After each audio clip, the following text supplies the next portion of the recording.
बराह रास्त आप तक सलाम जे के प्रोग्राम पहुंच रहा है, न सिर्फ टीवी चैनल के माध्यम से बल्कि मुख्तलिफ सोशल मीडिया प्लेटफार्म पर बराह रास्त ये प्रोग्राम इस वक्त आप तक पहुंच रहा है। और दुनिया के किसी भी कोने में आप हमारे फेसबुक, ट्विटर, इंस्टा और दूसरे जो सोशल वेबसाइट्स हैं उन पे इस प्रोग्राम को आप बराह रास्त देख सकते हैं। मैं हूं आपका मेज़बान साहिल अमीन और आज 2 जनवरी है और ठठरती सर्दी के बीच सुबह सुबह हम आपके सामने एक बार फिर हाजिर हो रहे हैं और प्रोग्राम सलाम जेके में आज मुख्तलिफ मौज़ूआत पर बात होगी। और आज का दिन जम्मू कश्मीर के लिए काफ़ी अहमियत का हामिल भी है, ये भी बताएंगे आपको। लेकिन हस्ब मामूल हम प्रोग्राम की शुरुआत तारीख के पन्नों से करते हैं और तारीख के पन्नों पर नजर डालते हैं हमारे सीनियर साथी सनम एजाज। बहुत शुक्रिया साहिल अमीन। गुड मॉर्निंग, अस्सलाम वालेकुम, सत श्री अकाल, नमस्कार। मैं हूं सनम एजाज। सलाम जी के प्रोग्राम आप देख रहे हैं हमारे स्टूडियो से लाइव नशरियात में सुबह के 8 बजे 8:30 बजे के बाद हमारा प्रोग्राम तब तक बराह रास्त शुरू होता है। बराह रास्त पहुंचाने की हमारी कोशिश रहती है। और जिस तरह मेरे साथी साहिल ने बताया कि ठठरती सर्दी में सुबह सुबह हम कोशिश करते हैं कि आपको दुनिया की जो अपडेट्स हैं, दुनिया की खबरों की गर्मी है, उससे आपको बाखबर रखें। तो कोशिश में हम कितने कामयाब कितने नाकामयाब ही इसका फैसला कर सकते हैं।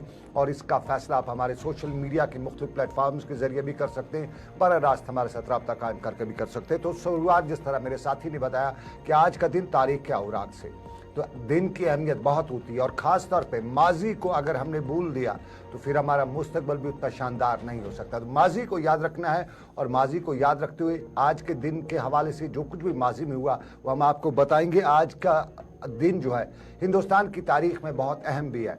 अंग्रेज़ों ने करीबन 150 साल तक हिंदुस्तान पर राज किया। 1857 तो सब ने सुना होगा। 1857 से पहले बताते चलें, ये 1757 का साल था, दिन था आज का। और बरतानवी फौज ने हिंदुस्तान के कलकत्ता शहर पे पहली बार आज कब्जा हुआ था। अंग्रेजों ने बाज़ाब्ता तौर पे हिंदुस्तान पे आज के दिन से ही कब्जा शुरू करना शुरू किया था। यूं जो हमारे यहाँ 150 से 200 साल तक की हमें गुलामी भी झेलनी पड़ी, हमें गोरों का गुलाम बनकर रहना पड़ा, वो आज के दिन से शुरू हुआ था। तो ये आज की तारीख का बड़ा दिन भी है। हिंदुस्तान की तारीख में भी एक अहम दिन है, क्योंकि आज का दिन वो दिन था जब हिंदुस्तान की आवाम के गले में गुलामी का तोक डाला गया था, अंग्रेजों ने डाला था। तो गुलामी के 100 साल जीने से आज़ादी का एक दिन जीना, ये अजीम बात अजीम फलसफियों ने कही है।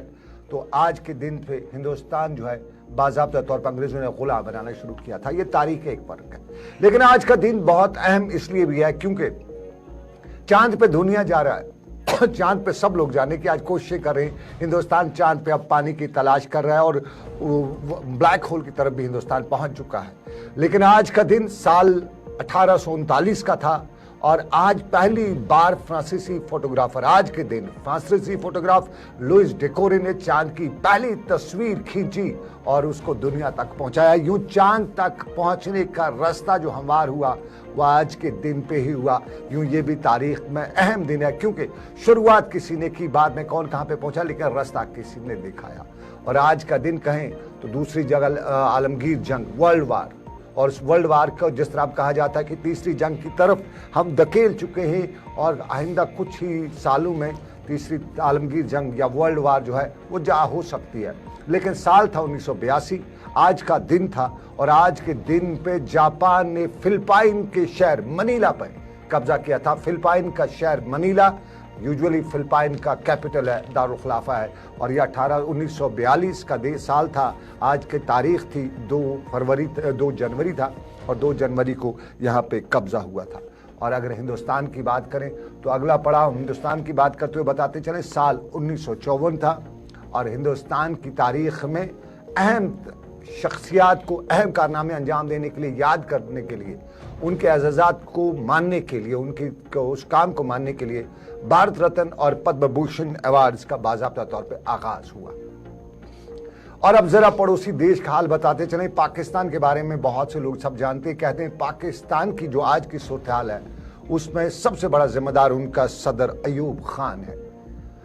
कुछ लोग ये भी कहते हैं कि वो नशे में धुत रहता था, तारीखदान ये भी कहते हैं कि उसको पता नहीं होता था और बिल आखिर सरकार के लिए उसने अपने हरीफों को किस मुकाम तक और पाकिस्तान को किस हाल तक पहुंचाया। वही सदर अयूब आज ही के दिन 1965 में पाकिस्तान का सदर मुंतखब कहें या उन्हें बनाया गया, ये क्योंकि पाकिस्तान में बताया जाता है कि जो कुछ बनता है, जो कुछ भी अहदेदार वो अमेरिका ही बनाते हैं, अमेरिका के डॉलर बनते हैं। बात पाकिस्तान की, लेकिन श्रीलंका पड़ोस का मुल्क है, तो श्रीलंका के सदर राणा संगे प्रेमदासा वो 1999 में आज ही के दिन पे उन्होंने हलफ लिया था। तो साल था 1999, 1989। श्रीलंका के सदर राणा संगे प्रेमदासा आज ही के दिन पे वहां के प्रेसिडेंट बने थे। और तामीर और तरक्की पर भी अगर नजर डाली जाए तो बैनुल-अक़वामी मियार का हवाई अड्डा बनाना ये भी कमाल होता है। तो तिरुवनंतपुरम जो है उसे हिंदुस्तान के उन हवाई अड्डों में से काफ़ी अहम माना जाता है जो बैनुल-अक़वामी मियार के माने जाते हैं। और ये साल था 1991 जब तिरुवनंतपुरम को बैनुल-अक़वामी मियार के हवाई अड्डे के तौर पे एक्सेप्ट किया गया। तो तारीख की यह अवराक है और तारीख की इन अवराक से याद हमें रखना है हमारा माजी कैसा था, हमारा हाल कैसा है, हमारा मुस्तकबिल कैसा होगा, ये तारीख ही बताती है। और उस तारीख में तारीख के अवराक जो है वो याद रखना ज़रूरी है। शुक्रिया साहिल अमीन, आपने सुना, तो बताइए आगे का क्या पड़ाव है हमारा।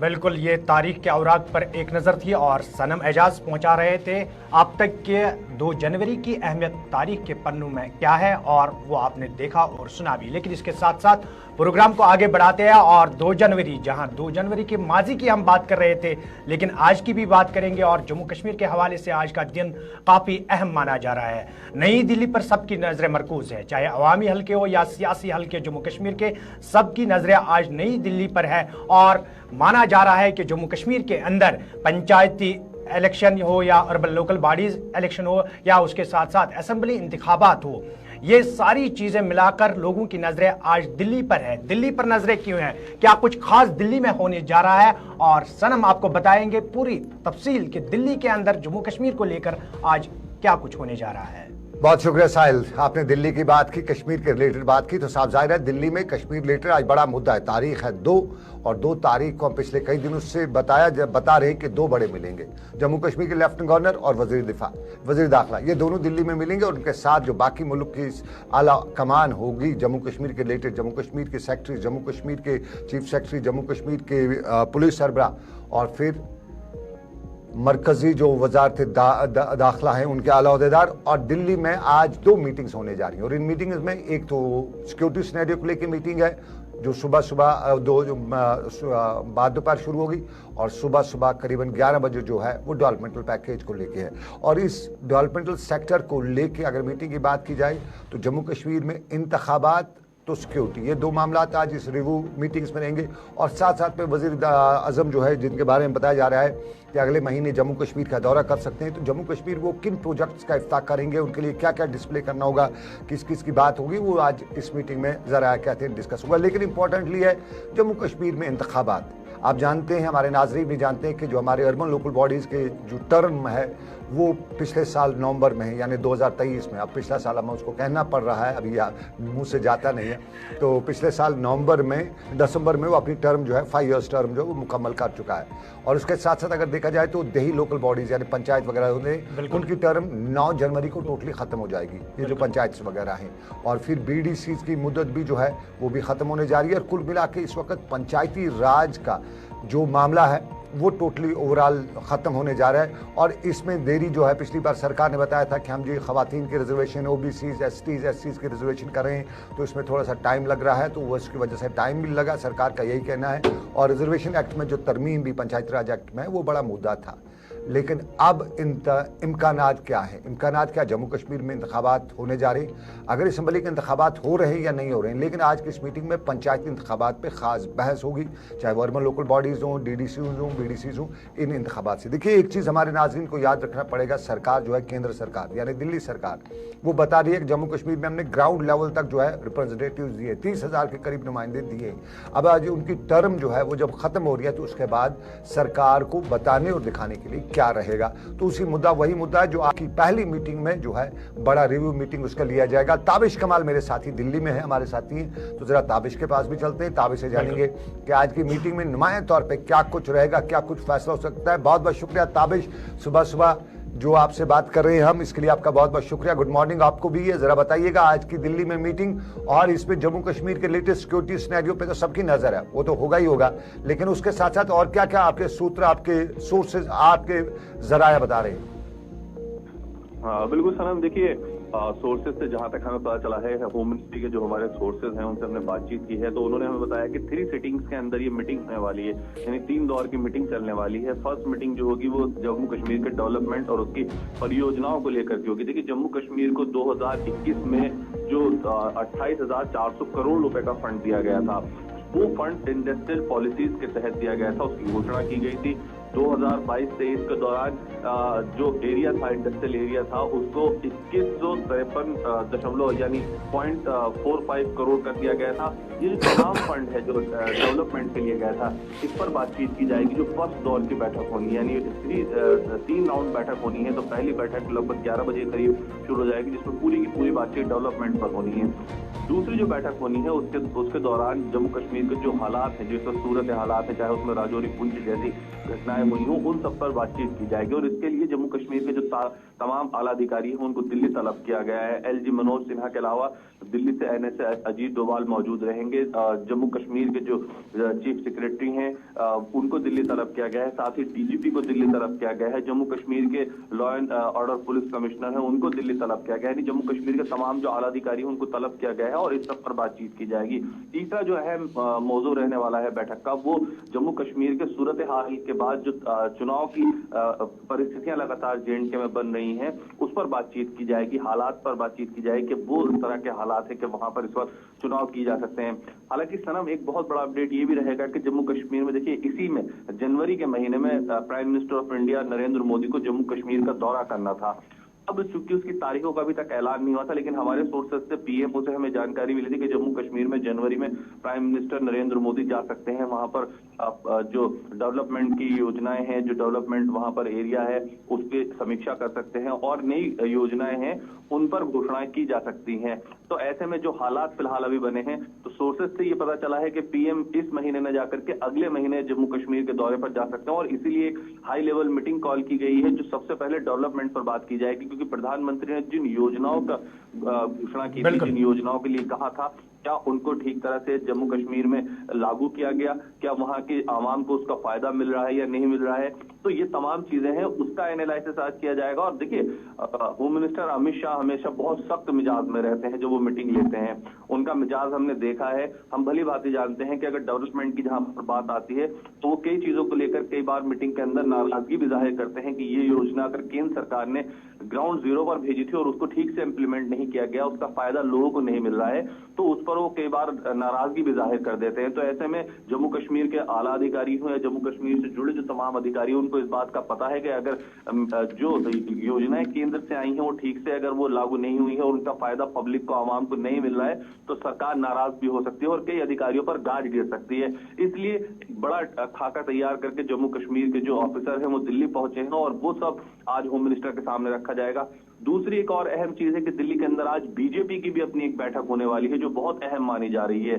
जम्मू कश्मीर की जहां पर सूरत हाल को लेकर के गृह मंत्री आज होम मिनिस्ट्री के अंदर बैठक करेंगे, 3 राउंड की ये बैठक चलेगी। वहीं आज बीजेपी की भी एक अहम बैठक दिल्ली हेडक्वार्टर पर, बीजेपी के हेडक्वार्टर पर रहेगी, जिसमें बड़े जो जम्मू जो पदाधिकारी हैं वो सब मौजूद रहेंगे और कयास ये लगाए जा रहे हैं कि यहाँ पर भी जम्मू कश्मीर को लेकर के, जम्मू कश्मीर के सूरत हाल को लेकर के कोई बातचीत हो सकती है, क्योंकि हाल ही में चुनाव को लेकर के सरगर्मियां तेज हुई हैं। सुप्रीम कोर्ट के फैसले में भी ये कहा गया था कि सितंबर 2024 तक चुनाव होना चाहिए, पंचायत के और लोकल अर्बन बॉडीज के चुनाव होने चाहिए। तो ऐसे में यहाँ को लेकर के भी एक चर्चा की जा सकती है और गवर्नमेंट लगातार इस बात तो कह रही है कि सूरत हाल बेहतर है और बहुत जल्द चुनाव कराए जाएंगे। तो ऐसे में आज 2 बहुत अहम बैठकें हैं जम्मू कश्मीर के लिहाज से दिल्ली के अंदर। एक तो वहां के डेवलपमेंट और वहां की सिक्योरिटी, वहां के इलेक्शन को लेकर के बातचीत की जा सकती है। वहीं बीजेपी हेडक्वार्टर में बड़ी अहम बैठक होने जा रही है। तो 2 अहम बैठकें आज दिल्ली के अंदर होंगी और सभी की निगाहें रहेंगी, क्योंकि जहां डेवलपमेंट की बात है वहां होम मिनिस्टर उससे कभी कोई ऐसा नहीं होता कि अगर डेवलपमेंट पर बातचीत हुई हो और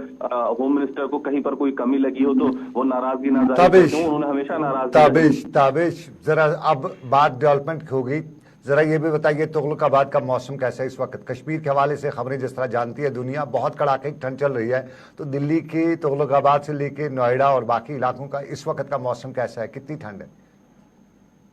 अब बिल्कुल देखिए सनम, इस वक्त अगर दिल्ली के मौसम की मिजाज की बात कर ली जाए तो काफी सर्दी है इस वक्त दिल्ली में। 2 दिन से लगातार दिल्ली के अंदर धूप नजर नहीं आ रही। कल लगभग 2 बजे के बाद हल्का सा सूरज जरूर नजर आया था, लेकिन 2 दिन से लगातार अभी भी अगर देखें तो घना कोहरा दिल्ली के अंदर छाया हुआ है। और दिल्ली का जो टेम्परेचर है फिलहाल वो 11 डिग्री सेल्सियस रिकॉर्ड किया गया है। तो दिल्ली में भी एक तरफ तो ठंड है और दूसरी तरफ पॉल्यूशन की भी मार है। देखिए पॉल्यूशन भी बहुत ज्यादा है। दिल्ली में ग्रेफ 3 लागू कर दिया गया है, क्योंकि जब दिल्ली के अंदर ठंड बढ़ती है तो पॉल्यूशन भी बढ़ जाता है। तो दिल्ली में कोहरा और पॉल्यूशन की जो स्मॉग है वो एक साथ मौसम में घुल गई है।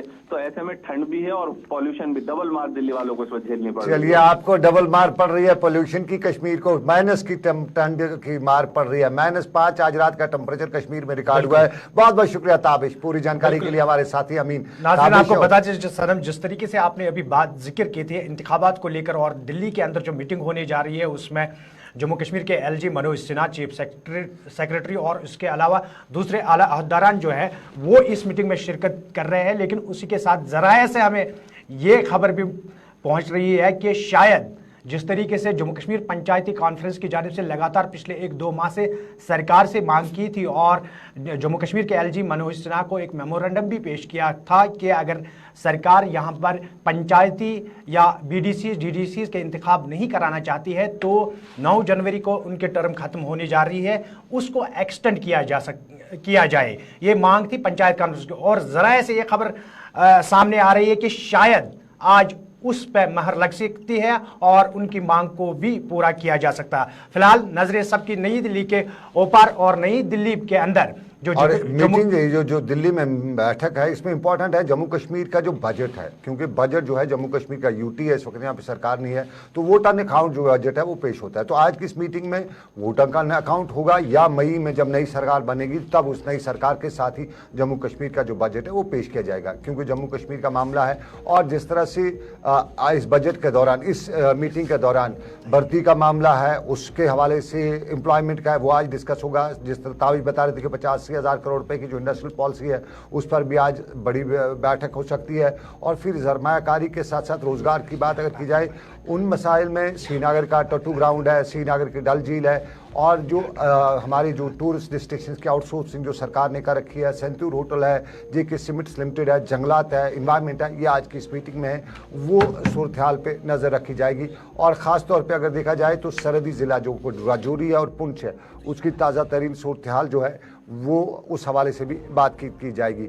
माने ये भी जा रहा है कि अजीत दोवल होम सेक्रेटरी के, बल्ला आईबी के director, chief secretary Atul Dulloo Jammu Kashmir के और आर.के. गोयल जो एडिशनल सेक्रेटरी हैं, आर.आर. सोइन पुलिस सरबराह हैं, additional DGP law and order Vijay Kumar, ये सब इस मीटिंग में मौजूद रहेंगे। इंटेलिजेंस के आला अहदेदार भी रहेंगे और जम्मू कश्मीर से मुतालिक जो है सिक्योरिटी सिनेरियो का जायजा भी लिया जाएगा।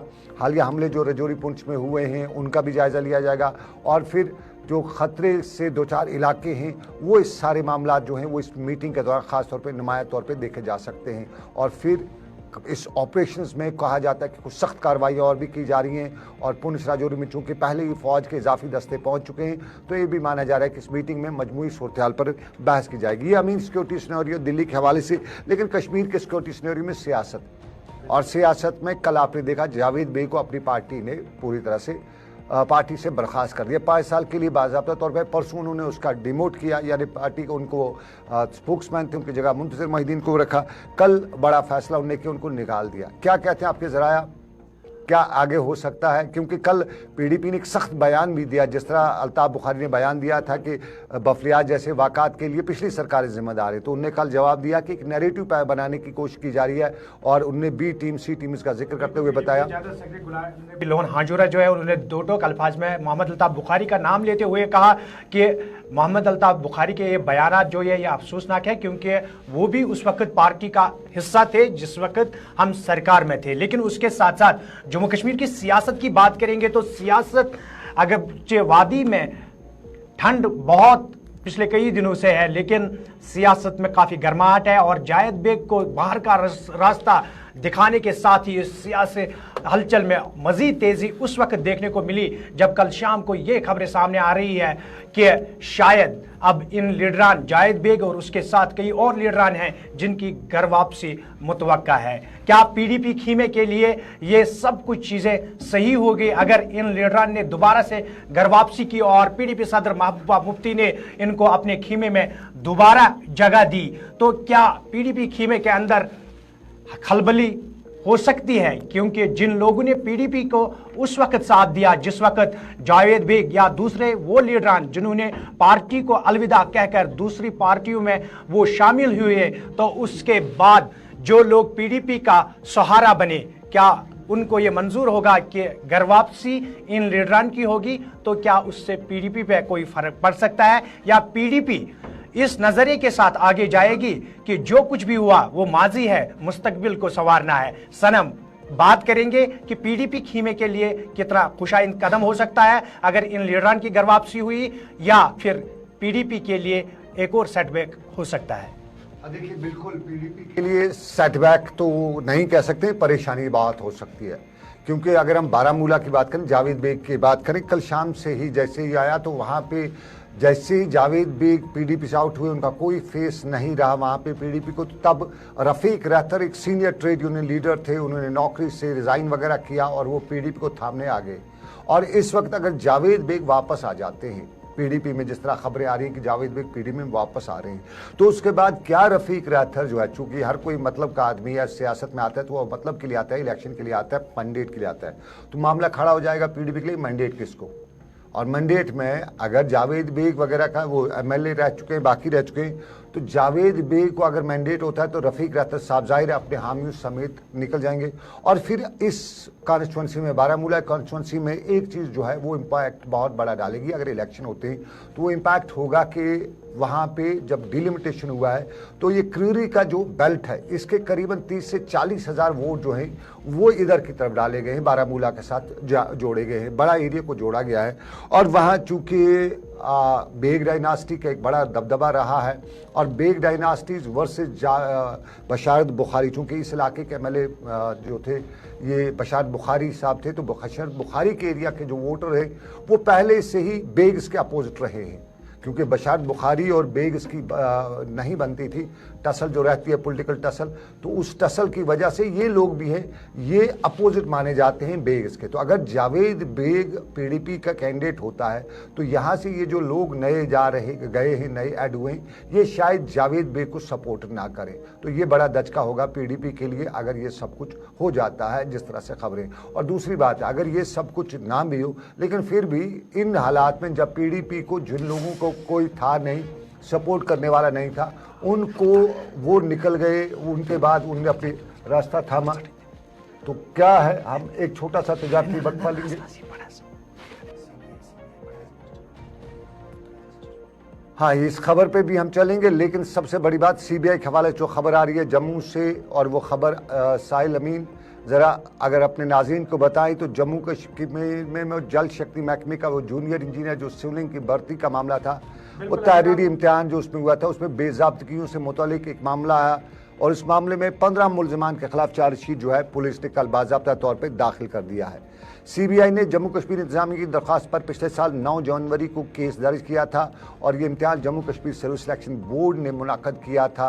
और सीबीआई ने बताया है कि जिन 15 मुल्ज़िमान के खिलाफ चार्जशीट दाखिल किया गया है उनमें जम्मू कश्मीर के एक साबिक़ा असिस्टेंट सब इंस्पेक्टर, एक सीआरपीएफ हेड कांस्टेबल, एक साबिक़ा फ़ौजी और एक उस्ताद भी शामिल है।